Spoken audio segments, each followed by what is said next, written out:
সন্ধ্যা আপনাদের সাথেই আছি নুজহাত সাওম। প্রিয় দর্শক শ্রোতা সবাইকে শুভেচ্ছা জানিয়ে শুরু করছি শুভ সন্ধ্যার আজকের আয়োজন। শুভ সন্ধ্যায় আজ থাকছে চলতে থাকা প্রদর্শনী, এনটিভি হাইলাইটস এবং অভিনেতা রাশেদ মামুন অপুর সঙ্গে আলাপচারিতা। প্রথমেই চলতে থাকা প্রদর্শনী।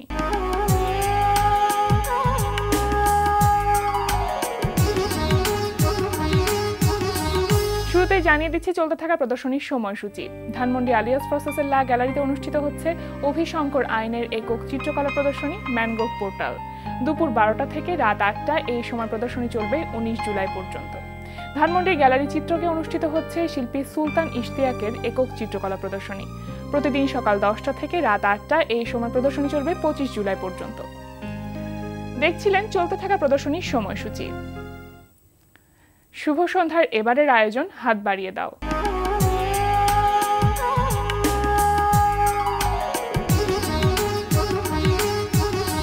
শুভ সন্ধ্যায় হাত বাড়িয়ে দেওয়ার আবেদন দেখে আপনারা যারা সহযোগিতার হাত বাড়িয়ে দিয়েছেন তাদের প্রত্যেকের প্রতি আন্তরিক কৃতজ্ঞতা।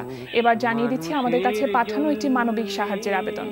ঢাকা বিশ্ববিদ্যালয়ের বিবিএ 16তম ব্যাচের মেধাবী ছাত্রী আফসানা তিশা ক্রুকেনবার্গ টিউমার নামক দুরারোগ্য ব্যাধি ক্যান্সারে আক্রান্ত। বিশেষজ্ঞ চিকিৎসকগণ তাকে দ্রুত চিকিৎসা করার পরামর্শ দিয়েছেন। দীর্ঘদিন চিকিৎসা চালিয়ে যেতে হলে প্রচুর অর্থের প্রয়োজন, যা তার পরিবারের একার পক্ষে বহন করা সম্ভব নয়। তাই তার পরিবার চিকিৎসার জন্য দেশের সকল হৃদয়বান মানুষদের কাছে আর্থিক সহায়তা চেয়েছেন। ক্যান্সারে আক্রান্ত মেধাবী ছাত্রী আফসানা তিশাকে বাঁচাতে এগিয়ে আসুন, সাহায্যের হাত বাড়িয়ে দিন। সাহায্য পাঠানোর ঠিকানা মুক্তা হোসেন, সঞ্চয়ী হিসাব নম্বর 00002340964882, local office Sonali Bank Limited, mobile phone number 01672729990। এবার এনটিভি হাইলাইটস।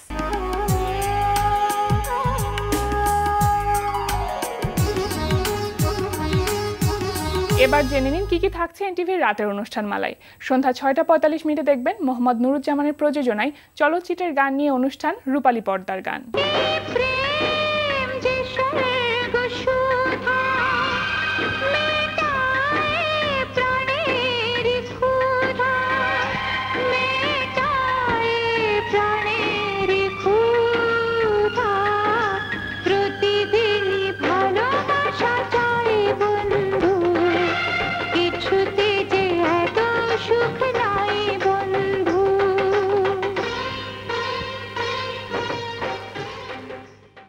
রাত 8টা 20 মিনিটে থাকছে এজাজ মুন্নার রচনা এবং পরিচালনায় ধারাবাহিক নাটক আস্থা।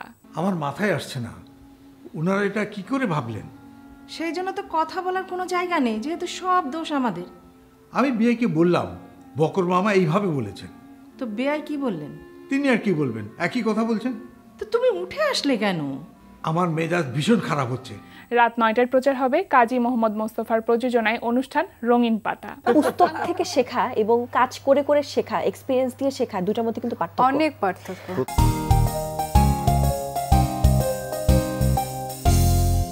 রাত 11টা 30 মিনিটে থাকছে হাসান ইউসুফ খানের প্রযোজনায় সঙ্গীতানুষ্ঠান মিউজিক জ্যাম। রাত 12টা 10 মিনিটে থাকছে টক শো এই সময়। এই ছিল এনটিভির রাতের অনুষ্ঠানমালার সময়সূচি। এবার আলাপচারিতা। প্রিয় দর্শক, আমাদের আজকের অতিথি জনপ্রিয় অভিনেতা রাশেদ মামুন অপু। চলুন কথা বলি তার সঙ্গে। শুভ সন্ধ্যা। শুভ সন্ধ্যা। কেমন আছেন? ভালো আছি। অভিনয়ের মানুষ সবসময় অভিনয় নিয়ে ব্যস্ত থাকেন, যদিও শুরু হয়েছিল ডিরেকশন দিয়ে, তো বর্তমান সময় আসলে কি ধরনের কাজ নিয়ে ব্যস্ত? অভিনয় নিয়ে। আচ্ছা, অভিনয়ে কোন জায়গাগুলো বেশি কাজ করছেন? ধারাবাহিক না একক নাটক, টেলিফিল্ম, কোন জায়গাগুলোতে বেশি কাজ করা হচ্ছে? দুটোই সমানভাবে। গত ঈদ গেল, ঈদের কারণে একক নাটকের প্রতি তো বেশি কাজ করেছি, আর পাশাপাশি ধারাবাহিক তো চলছেই। আচ্ছা, তো ঈদের নাটকগুলো সম্পর্কে আমি একটু জানতে চাইবো যে কোন কোন নাটকে কাজ করা হয়েছে? একক নাটক করেছি 10টার মতো, একটা 7 পর্ব, সবকিছু মিলিয়ে ভালো। একক নাটকের পাশাপাশি এখন তো আমরা ঈদে দেখি যে পর্ব নাটকগুলো প্রচারিত হয়, সেখানে কি কাজ করা হয়েছে? হ্যাঁ, কাজ করা হয়েছে। লজ্জাবতী লাইলা, আবু হায়াত মাহমুদের কাজ করা হয়েছে। আচ্ছা, তো একক নাটকের পাশাপাশি দর্শকরা যে পর্ব নাটকগুলো যেহেতু দীর্ঘ সময় ধরে এটা প্রচারিত হয়, এটাতে রেসপন্সটা কেমন পান? খুবই ভালো রেসপন্স। বিশেষ করে গত ঈদে গোলাম সোহরাব দোদুল ভাইয়ের একটা 3 পর্বের ধারাবাহিক বিবাহ অভিযান, অসাধারণ রেসপন্স পেয়েছি আর কি। আচ্ছা, ক্যারেক্টারটাও ছিল অনেক ইন্টারেস্টিং। তো চরিত্রটা সম্পর্কে আমি একটু জানতে চাইবো যে কি ধরনের চরিত্র সেটা? চরিত্রটা হচ্ছে যে সাংঘাতিক হচ্ছে ভীতু একটা ক্যারেক্টার, বউ ওয়াইফ সব সময় ডোমিনেটিং করে। ক্যারেক্টারটা অনেক লেজি, তার ভুঁড়ি আছে, সব সময় পেট ফুলিয়ে অ্যাক্টিং করতে হয়েছে। সবকিছু মিলিয়ে অনেক ইন্টারেস্টিং, মজার একটা ক্যারেক্টার ছিল। আর দোদুল ভাইয়ের কাজ তো মাশাআল্লাহ অনেক ভালো। এখন যে ধারাবাহিকগুলো নিয়মিতভাবে প্রচারিত হচ্ছে বিভিন্ন চ্যানেলে, সেগুলো সম্পর্কে একটু জানতে চাই। এখন হচ্ছে মানিক মানবিক দাদার হচ্ছে, তারপরে হচ্ছে সাজ্জাদ হোসেন দোদুল, রহমতুল্লাহ তুহিন, তারপরে হচ্ছে গোলাম সোহরাব দোদুল, এই সব মিলিয়ে আর কি 8-9টা ধারাবাহিক অনিয়ার হচ্ছে, 9টা ধারাবাহিক অনিয়ার হচ্ছে। তো একে তো ঈদের ব্যস্ততা, পাশাপাশি বর্তমান সময়ে যেই নাটকগুলো সবসময় প্রচারিত হচ্ছে ধারাবাহিক নাটক, সেগুলোতে ব্যস্ততা এবং চরিত্রগুলো আলাদা আলাদা। তো কিভাবে কনসেন্ট্রেশনটা আসে যে এতগুলো চরিত্র একসাথে যখন কাজ করেন, এটা আসলে কিভাবে সম্ভব হয়? যখন ট্রেনটা ছুটতে থাকে, স্টার্টিং এ তো আমাকে বিভিন্ন হেল্প তো আমি পাচ্ছি, আমি স্ক্রিপ্ট পাচ্ছি, আমি ডিরেক্টরের হেল্প পাচ্ছি। যখন ছোটটা শুরু হয়ে গেল, তারপর হয়ে যায় আর কি, চেষ্টাটা হয়ে যায় আর কি। যখন একটা স্ক্রিপ্ট হাতে পেলেন, চরিত্রটা একটু অ্যানালাইসিস করলেন, তারপরে যখন স্ক্রিনের সামনে গিয়ে দাঁড়ালেন, এই প্রিপারেশনটা কেমন থাকে আপনার ক্ষেত্রে? না, স্ক্রিপ্টটা দেখার সঙ্গে সঙ্গেই ভিজুয়ালাইজ করতে হয় এই ক্যারেক্টারটার বয়স কেমন, আমি যদি সে হতাম তাহলে আমি কি করতাম, কি ধরনের পোশাক পরে, কিভাবে কথা বলে, কিভাবে হাঁটে, কিভাবে খায়, কিভাবে চা খায়, কিভাবে গল্প করে, কিভাবে হাসে। চেষ্টা করি আর কি, সব মিলে চেষ্টাটা জারি আছে। সব মিলে সেই পর্যাপ্ত সময়টুকু তো আর আমরা পাই না, সেভাবে নিজেকে তৈরি করার সেই সময়টুকু আমরা পাই না আর কি। সব মিলিয়ে চেষ্টাটা জারি আছে আর কি। আচ্ছা, তো এখন পর্যন্ত যতগুলো চরিত্রে কাজ করেছেন, সব থেকে নিজের কাছে ভালো লাগার চরিত্র কোনটা ছিল? আমার সবচাইতে নিজের কাছে ভালো লাগার চরিত্র, ভালোবাসার চরিত্র হচ্ছে কমন জেন্ডার ফিল্মে নোমান রবিনের আমি যে ক্যারেক্টারটা করেছিলাম, ওইটা ক্যারেক্টারটার নাম ছিল হচ্ছে তোতা মিয়া। অসাধারণ একটা ক্যারেক্টার, অসাধারণ মানবিক একটা ক্যারেক্টার। ওটা আমার অনেক ভালোবাসার একটা চরিত্র।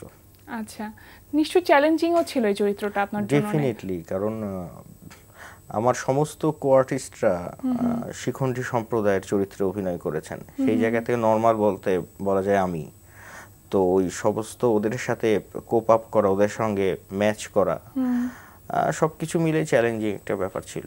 তো এর আগে এই সম্প্রদায়ের সাথে কখনো যুক্ত হওয়া বা এদের সাথে কথা বলা, এই ব্যাপারটি কখনো আপনার ক্ষেত্রে হয়েছে না? চরিত্রের প্রয়োজনে তাদের সাথে কখনো কথা বলতে হয়েছে, এটার প্রয়োজন হয়েছে কিনা? সেভাবে তো আগে কখনোই, এই সিনেমাটা যখন শুরু করি তার আগ দিক দিয়ে ওনাদের সঙ্গে খুব বেশি না, মোটামুটি কথাবার্তা হয়েছে। আর এই সিনেমাটা করার আগে ওনাদের সম্পর্কে তো একটা ধারণা, ভীতি ধারণা, আমাদের আম জনতার যে একটা ভয়, একটা দূরে থাকো, সেটা থেকেই যায়। তো কাজটা করতে গিয়ে আমাদের শুটিং এর সময় ওনারা ছিলেন, সবটা সময় কমিউনিকেট করতে করতে বুঝতে পারলাম যে কি অবর্ণনীয়, কি দুঃসহ, কি অমানবিক জীবন তারা লিড করেন আর কি। তো এরকম একটি চলচ্চিত্রে কাজ করার পর এখন কি আর কোনো চলচ্চিত্রের জন্য প্রস্তুতি বা ইচ্ছা আছে কিনা? হ্যাঁ, হাতে বেশ কিছু চলচ্চিত্র রয়েছে, দেখা যাক কি হয়। আচ্ছা, তো সবসময় তো আমরা আপনাকে দেখি যে বিভিন্ন রকম চরিত্র নিয়ে অ্যানালাইসিস করতে, তবে শুরুটা যেভাবে হয়েছিল আপনার যে সিটি বাস নাটকটি দিয়ে, এবং অনেক জনপ্রিয়তা পেয়েছিল সেই সময় রাজশাহীর ভাষায় কথা বলে, তো এই সময় আমরা কেন আপনাকে সেই ভাষাটা নিয়ে কাজ করতে দেখছি না? শুরুটা হয়েছিল তো ওখান থেকেই, ভালোবাসার জায়গা থেকেই। তো একজন অ্যাক্টর আমি মনে করি না নিজস্ব কোনো গণ্ডিতে বা কোনো ভাষার মধ্যে নিজেকে বেঁধে রাখবে। হ্যাঁ, ওখান থেকে মাশাআল্লাহ জনপ্রিয়তা এসছে, সবাই আমাকে চিনেছে। তারপরে তো আমার নিজের একজন অ্যাক্টর হিসেবে নিজের দায়িত্ব থাকে নিজেকে ভাঙার, অন্তত ভাঙতে না পারি চেষ্টাটুকু করার, তো চেষ্টাটুকু করে যাচ্ছি। আচ্ছা, আমি তো জানতে চাইবো একদম শুরুর গল্পটা, যে কিভাবে আসা হলো এই সেক্টরটাতে? আগে থেকে কখনো ইচ্ছা ছিল, ছোটবেলা থেকে এরকম কোনো স্বপ্ন ছিল যে মিডিয়াতে কাজ করব? আমি আসলে বড়ই হয়েছি, জন্মই নিয়েছি একটা সাংস্কৃতিক একটা আবহের মধ্যে। বাবা আবৃত্তি করতেন, উপস্থাপনা করতেন, বোন গান করতেন, মা গান করেন, সব কিছু মিলেই জন্মের পর থেকেই দেখছি যে হারমোনিয়াম, তবলা, অনুষ্ঠান। বিভিন্ন দিবসে বাবা ব্যাংকের ম্যানেজার ছিলেন, যে ডিস্ট্রিক্টে আমরা ট্রান্সফার হয়ে যেতাম, বিভিন্ন দিবসে রিহার্সেলগুলো আমাদের বাসায় হতো, বাবা অর্গানাইজ করতেন। সো এভাবেই বেড়ে ওঠা। সিরিয়াসলি থিয়েটারটা শুরু করলাম হচ্ছে ইউনিভার্সিটিতে ঢোকার পর। একটা পর্যায়ে মনে হয় আমি ল স্টুডেন্ট ছিলাম আর কি। একটা পর্যায়ে ক্লাসরুমের থেকে থিয়েটারটাই আমার কাছে সবচেয়ে বেশি প্রাধান্য পেতে শুরু করলো। আর তখনই আমি মানে করি যে ঢাকায় আসবো, ঢাকায় সে ডিরেকশন দিব এবং পাশাপাশি থিয়েটার করব। এর বাইরে আমার কোনো চিন্তা ছিল না, ল এর প্রফেশন সবকিছু মিলাই এইসব আর চিন্তা ছিল না আর কি। সাধারণ ক্ষেত্রে যে দেখি আমরা যে একটা স্বপ্ন থাকে অভিনয় শিল্পী হওয়ার, আপনার ক্ষেত্রে ব্যাপারটা ছিল যে ডিরেকশনে কাজ করবেন, সেটা কেন? এক্স্যাক্টলি, আসলে মজা পেতাম। আমি যখন সেকেন্ড ইয়ারে উঠি তখন আমি আমার গ্রুপে, মানে আমাদের ইউনিভার্সিটিতে যেটা হয় কি যে একটা শূন্যতা তৈরি হয়, হঠাৎ করে 7-8 জন একই ব্যাচের বড় ভাইরা, থিয়েটার আর্টিস্টরা, বড় ভাই বড় আপারা, ওনারা ইউনিভার্সিটি লাইফ শেষ করে চলে যান। তখন দায়িত্বটা পড়ে যায় হচ্ছে জুনিয়রদের কাছে। আমি তখন ছিলাম জুনিয়র, একদমই জুনিয়র, আমি কেবল শিখছি। তো এরকম একটা মোমেন্টে গ্রুপ একেবারে শূন্য হয়ে গেল। তখন আমার গ্রুপের আমার ওস্তাদ বলতে পারেন, আমার শ্রদ্ধেয় স্যার, আমার টিচার শাহ আজম শান্তনু স্যার, উনি রাজশাহী ইউনিভার্সিটি শিক্ষক সমিতির সাধারণ সম্পাদক এখন। উনি আমাকে সব সময় আমাকে চেষ্টা করতেন আমার ভেতরের যে জায়গাটুকু ওটা জাগিয়ে তুলতে, বলতে তুমি নিজে লেখো না কেন, চেষ্টা করো না কেন। জাস্ট 6 থেকে 7 জন মিলে আমি ওই সময় একটা নাটক লিখলাম। পরবর্তীকালে ওটা বেশ জনপ্রিয় একটা নাটক হয়েছিল, স্ক্রিপ্ট লিখলাম, সেটা হচ্ছে সং। সংটা আমরা টুকটুক করে বসে বিকালবেলা রিহার্স করে বেশ 3 মাসের মধ্যে আমারই ডিরেকশনে সংটা আমরা ক্যাম্পাসে ইয়ে করলাম। ওটা সাংঘাতিক পরিমাণ রেসপন্স পেলো আর কি। সেটা কি আপনার ডিরেকশনের প্রথম নাটক ছিল? আমার প্রথম নাটক ছিল আমাদের বিশ্ববিদ্যালয়ের থিয়েটারে সং। অবশ্যই আমি কৃতজ্ঞতা জানাই শাহ আজম শান্তনু স্যারকে। তো সেখান থেকেই এই সংটা হওয়ার পরপরই গ্রুপটা দাঁড়িয়ে গেল আবার। আমি যখন রাজশাহী ইউনিভার্সিটি থেকে বের হই তখন আমাদের বিশ্ববিদ্যালয়ের থিয়েটারের সদস্য সংখ্যা প্রায় 70 জনের মতো। তো এখান থেকেই শেখা ও থিয়েটারের প্রতি ভালোবাসা। সবার আগে এসে এই ঝাড়টা দেওয়া, ছোট্ট একটা রুমে রাষ্ট্র ভবনের ঝাড় দেওয়া, ওটার মধ্যেও আমি তৃপ্তি খুঁজে পেতাম। এবং ইন্টারেস্টিং ব্যাপারটা হচ্ছে, আমার মনে আছে গ্রুপে তখন বসার জন্য বা ম্যাট ছিল না, তারপরে হচ্ছে র্যাক ছিল না। তো ঈদের আগ দিক দিয়ে আমার দাদা বাড়ির নওগাঁতে, আমরা নওগাঁতে গেলাম। তো ঈদের আগে দেয় না কাপড় চোপড়ের জন্য টাকা পয়সা দেয়, আমি করলাম কি সেই ঈদে কোনো কাপড় কিনি নাই, মানে কিনে নেয়, টাকাগুলো জমা রেখে নওগাঁতে খুব সুন্দর বেতের র্যাক পাওয়া যায়, আমি র্যাক কিনলাম। তারপরে রাজশাহীতে ব্যাক করে কার্পেট ইয়ে করলাম। তখন হচ্ছে ইউনিভার্সিটি বন্ধ। আমি করলাম কি ইউনিভার্সিটি খুলে র্যাক ট্যাকটে দিয়ে আমি ওয়েট করলাম কবে ইউনিভার্সিটি খুলবে, সবাই আসবে। সবাই যখন আসলো, এসে দেখলো যে একটা কার্পেট, একটা র্যাক, একদম ভালোবাসার একটা জায়গা, ভালোবাসার জায়গা। আমি ওটাকে ওন করতাম, আমি ওন করি আর কি ওই জায়গাটুকু। পরবর্তীতে সেখান থেকে ঢাকায় আসাটা কিভাবে হলো বা ডিরেকশনে দেওয়ার সুযোগটা কিভাবে হলো? রাজশাহী ইউনিভার্সিটি লতে অনেক টাফ একটা সাবজেক্ট ভর্তি হওয়াটা। সো মোটামুটি মেধাবী ছাত্ররাই ভর্তি হয়। তো লতে আমাদের এলএলবির পরপরই ব্যারিস্টারি করতে বাইরে চলে যায় আমাদের। তো স্বাভাবিক বাসা থেকে তো একটা চাপ ছিলই। বলতে হয় বাবার কথা। বাবা জিজ্ঞেস করলো কি করবো, আমি বললাম বাবা আমি ঢাকা যাব, থিয়েটার করবো, ডিরেকশন দেবো। আমি জীবনে যে পর্যন্ত এসেছি সবকিছু আমার বাবার অবদান। উনি আর একটা কথাই বললেন, ওকে যাও। আমি জাস্ট এলএলএম পরীক্ষাটা দিলাম। এলএলএম পরীক্ষা দেওয়ার ঠিক 4 দিনের মাথায় আমি ঢাকা চলে আসি একটা জব নিয়ে। অ্যান্ডিজ নামে একটা অ্যাডফার্ম ছিল, ওটার কপিরাইটার হিসেবে। আমার বাবা বলতেন যে পরীক্ষা দেওয়ার সাথে সাথে তুমি চলে যাবা, যতদিন তুমি এলাকায় এবং বাসায় থাকবা ততদিন তোমার মধ্যে একটা লেথার্জি গ্রো করবে, এই স্পিডটাকে কাজে লাগাও। জাস্ট আমি 4 দিনের মধ্যে ঢাকা চলে আসি, 7 দিনের মধ্যে ওখানে জয়েন করি। তো এইভাবে আমার শুরু হলো আর কি ঢাকার জীবন। তারপর প্রথম ডিরেকশন দেওয়া নাটক কোনটা ছিল? আমার ডিরেকশন দেওয়া প্রথম নাটক ছিল একটি অসম্পূর্ণ গল্প। তার আগে আমি আমাদের গ্রুপের ফাউন্ডার মেম্বার হচ্ছে, প্রেসিডেন্ট হচ্ছে গিয়াসউদ্দিন সেলিম। তো গিয়াসউদ্দিন সেলিম ভাইয়ের সঙ্গে দেখা করি আমাদের এক বড় ভাইয়ের মাধ্যমে। সেলিম ভাইয়ের সাথে আগে থেকেই যোগাযোগ ছিল। অ্যান্ডেসটা ছেড়ে আমি ওই কপি মানে অ্যাডফর্মটা ছেড়ে আমি সেলিম ভাইয়ের সাথে অ্যাজ এ অ্যাসিস্ট্যান্ট ডিরেক্টর হিসেবে আমি কাজ করি। কিছুদিন কাজ করার পর একটা এনজিওতে যাই, এনজিওতে কাজ করি, তো তখন আমার ডিরেকশনটা আমি দিই। আচ্ছা, তো সেটা তো প্রথম নাটক ছিল, আমার তার প্রথম পরবর্তীতে কয়টা নাটকে ডিরেকশন দিয়েছিলেন? তার পরবর্তীতে আমি আরো 4টি নাটকে কাজ আচ্ছা, করেছি। কাজ করেছেন, সেটাও গিয়াসউদ্দিন সেলিমের সাথেই কাজ না, করা ওটা আমার ইন্ডিভিজুয়াল ছিল। আচ্ছা, আচ্ছা। ভাইয়ের সাথে আমি বছর দেড়েকের মতো ছিলাম গিয়াসউদ্দিন সেলিমের সঙ্গে। তারপরে যখন সিটি বাস নাটকটি করলেন, সেই ব্যাপারটা কিভাবে হলো? হঠাৎ করে অভিনয় কি করে চলে আসলেন? ঢাকায় আসার পর আমার বন্ধু, সব বড় ভাই, সব কিছু মিলেই যে আমাদের নোমান রবিন ভাইয়ের সাথে আমাদের একটা ইন্টিমেট একটা রিলেশন হয়ে গেল। আমরা আড্ডা দিতাম ওখানে, মগবাজারের ওখানে আমাদের আড্ডার একটা জায়গা ছিল। তো উনি মেনলি আগে প্রডিউসার ছিলেন। সব কিছু মিলে আপনাদের এখানে যে তিতুমিরের বাঁশের কেল্লা, বেশ আলোচিত একটা প্রোডাকশন ছিল এনটিভির সেই সময়ে, সেটার প্রডিউসার ছিলেন উনি। তো উনি প্রথম কাজ করবেন, ডিরেকশন দিবেন, তো বেশ হই হই রই রই একটা ব্যাপার, নোমান রবিন কাজ করতে যাচ্ছে। তো তখনই আর কি একটা ক্যারেক্টার ছিল, সেই ক্যারেক্টারটা ছিল একটা সিকোয়েন্স বরিশালের ভাষায়। তো আগের মানে জাস্ট শুটিং এর আগের দিন আড্ডা দিতে গেছি, তো রবিন ভাই বললো যে দেখেন তো এই ক্যারেক্টারটার কি যেন একটা ঝামেলা হয়েছিল, ওনাকে পাওয়া যাচ্ছে না। তো আমি ক্যারেক্টারটা দেখে বলতেছি যে বা এটা যদি রাজশাহীর ভাষায় হয় না হেভি মজা হয়, কি হবে বলেন তো। তখন আমি একটু তখন রবিন ভাই বললেন যে পরের দিন শুটিং আপনি কাজটা করে দিয়ে যান। আমি বললাম না ভাই, আমি তো যে এনজিওতে কাজ করি, আমি তো পরের দিন বরিশালে আমার ট্যুর আছে, আপনি কোনো সমস্যা নেই, আপনি কাজটা করে দিয়ে চলে যান, আপনাকে 3টা-4টার মধ্যে ছেড়ে দেবো। তো সামনের দিনগুলিতে কি ধরনের পরিকল্পনা করছেন? থিয়েটারের সাথে যুক্ত হওয়ার কোনো সম্ভাবনা আছে, যেহেতু শুরুটা ওখান থেকে হয়েছিল? থিয়েটার তো সবসময় লালন করি, ধারণ করি।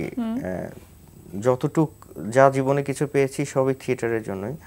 ঢাকায় এসে দেশ নাটকে কিছুদিন যাবার সৌভাগ্য হয়েছিল, কাজও করেছি একটা নাটকে। আবার নতুন করে চিন্তা ভাবনা করছি। একদম শেষ পর্যায়ে চলে এসেছি, আমি একদম ছোট্ট করে আপনার কাছে একটু অনুরোধ করব যে রাজশাহীর ভাষায় আমাদের দর্শকদের জন্য যদি কিছু বলতে চান আপনি। কি বলবো, আসলে আমার কিছু বলার নাই। আপনারা যে ভালোবাসা আমাকে দিয়েছেন না, এটা আমার রাখারই জায়গা নাই। আমি এটা মনেই করি না এটা আমি পাওয়ার যোগ্য। খালি আমার জন্য দোয়া করে যাবেন, বুঝেছেন? ধন্যবাদ। খুব ভালো লাগলো, অনেক অনেক ধন্যবাদ আপনাকে। ধন্যবাদ আপনাকেও এবং এনটিভিকেও অসংখ্য অসংখ্য ধন্যবাদ। প্রিয় দর্শক, কথায় কথায় আমরাও চলে এসেছি অনুষ্ঠানের শেষ প্রান্তে। আমাদের সঙ্গে যোগাযোগের ঠিকানা প্রযোজক শুভ সন্ধ্যা, এনটিভি বিএসসিসি ভবন 7ম তলা, 102 কাজী নজরুল ইসলাম অ্যাভিনিউ, কারণ বাজার, ঢাকা 1215। আমাদের ইমেল অ্যাড্রেস shubhosondha@ntvbt.com। প্রিয় দর্শক, এনটিভিতে সম্প্রচারিত সংবাদ অন্যান্য সকল অনুষ্ঠান দেখতে লগ ইন করুন www.ntvbt.com। সবার মঙ্গল কামনায় এখানেই শেষ করছি। শুভ সন্ধ্যা।